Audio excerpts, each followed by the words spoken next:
మీద వెడుతుంటే ఆదివరాహస్వామి తన కింకరులందరినీ వెంట పెట్టుకుని ఆయన వచ్చారు.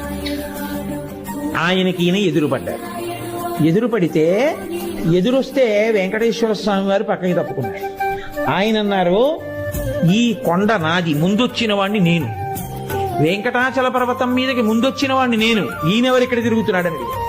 అంటే వెంకటేశ్వర స్వామి వారు ఆదివరాహస్వామికి ఎదురొచ్చి అన్నారు, కలియుగంలో ప్రజల్ని పాపం నుంచి ఉద్ధరించడం కోసమని నేనే, మీరు ఒక్కటైనటువంటి స్వరూపంలోంచి నేను ఇక్కడ ఆవిర్భవించాను.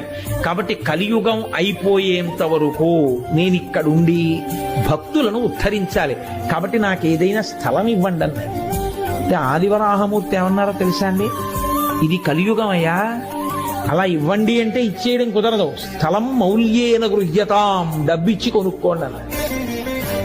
అంటే వెంకటేశ్వర స్వామి వారు అన్నారు, ఇద్దును, లక్ష్మి దగ్గర లేదు, కరవీరపురంలో.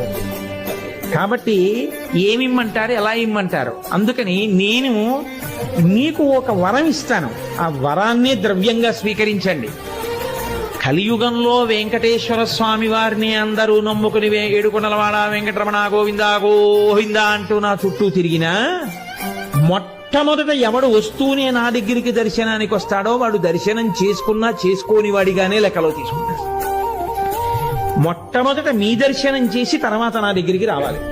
కాబట్టి ఆదివరాహస్వామి దర్శనం మొదట చేసిన వారెవరున్నారో వారికి నా అనుగ్రహం.